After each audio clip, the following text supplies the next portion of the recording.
ছাত্র সংসদ চাকসুর পক্ষ থেকে আজকে ফয়জুন্নেসা হল সংসদের দাবি অনুযায়ী তাদেরকে 2টি সেলাই মেশিন দেয়া হচ্ছে।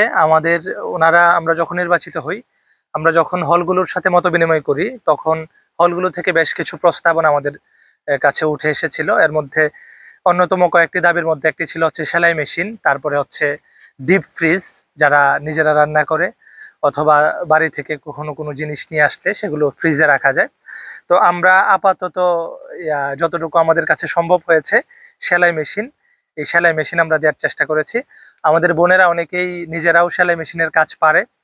নিজেদের জামা, অনেক সময় ফ্রেন্ডদের জামা নিজেরাই তৈরি করে দিয়ে ফেলতে পারে খুব সহজে।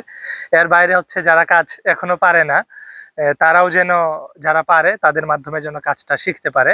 এটা যেহেতু আমাদের মা বোনদের জন্য একটা খুবই প্রয়োজনীয় একটা কাজ, সেজন্যই হলগুলোতে আমরা চেষ্টা করছি যে যেই হলগুলোতে সেলাই মেশিন নাই সেই হলগুলোতে দেওয়ার জন্য। তো ফয়জুন্নেসা হল যেহেতু নতুন হয়েছে, তো সেই কারণে হচ্ছে হলেও আমাদের এই সেলাই মেশিনটা ছিল না। তো আমরা চেষ্টা করেছি যে প্রথম উদ্যোগ হিসেবে আমরা সেলাই মেশিন দেওয়ার, কিন্তু এখনো প্রশাসনের পক্ষ থেকে কোনো বাজেট দেওয়া হয়নি। আমরা চেষ্টা করছি, আমাদের এলামনাই ভাইরা যারা আছেন, সাবেক চলে গেছেন, এই ক্যাম্পাসের প্রতি ভাইদের অনেক বেশি আবেগ। আমরা যখন কোনো সহযোগিতার জন্য বলি, ওনারা তাদের সাধ্য অনুযায়ী সহযোগিতা করে। এর বাইরে হচ্ছে আমরা ছাত্র শিবিরের পক্ষ থেকেও কিছু সহযোগিতা আসছে, অন্যান্য জায়গা থেকেও আমরা পাচ্ছি। তো এর আলোকে আমরা চেষ্টা করছি যে যতটুকু সম্ভব সহযোগিতা করার। প্রথমত ধন্যবাদ হচ্ছে চাকসুকে আমাদের এই নতুন হলে সেলাই মেশিন দেওয়ার জন্য। আমাদের হলে যেহেতু নতুন হল, আমরা যখনই প্রথমে এই হলে আসছিলাম অনেক কিছুই আমাদের অসুবিধা ছিল। আমাদের হলের মানে অন্যান্য হলের তুলনায় আমাদের হলে অনেক কিছুই ছিল না। এখন যেহেতু সেলাই মেশিন দিচ্ছে, এখন আমাদের মেয়েরা হচ্ছে কি এসব হচ্ছে কি শিখতে পারবে। যারা পারে না ওরাও শিখতে পারবে, আর যারা পারে ওনারাও হচ্ছে কি উদ্যোক্তার মতো করে অনেক কিছুই মানে সেলাই করে বিক্রি করতে পারবে।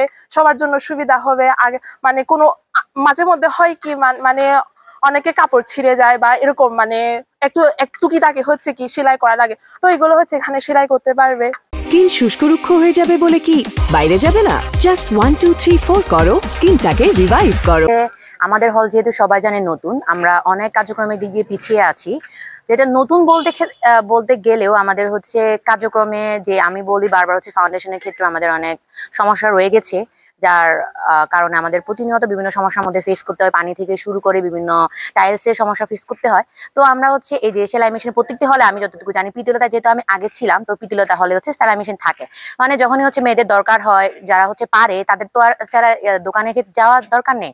তো আমাদের এই টাকাগুলো সেভ হচ্ছে। তো এক্ষেত্রে হচ্ছে আমাদের মেয়েরা অনেকদিন থেকে চাচ্ছে যে কবে আমাদের জন্য সেলাই মেশিন দেওয়া হবে, মানে আমাদের জন্য অনেক উপকার হবে। যারা হাতে বা হচ্ছে দুটোটাই তো পারে, অনেকে হ্যান্ড মেশিন বা হচ্ছে পায়ে দুটোটা চালানো পারে। তো এক্ষেত্রে অনেক উপকার হয়ে গেছে, যে সবাই খুশি। আমি ওই দিন গ্রুপে বলতেছে কয়েকদিন পরে তোমাদের জন্য সেলাই মেশিন দেওয়া হবে, সবাই খুশি বলতেছে। অনেক খুশি আমরা যে আমরা এখন নিজেরা নিজেরা সেলাই করতে পারবো।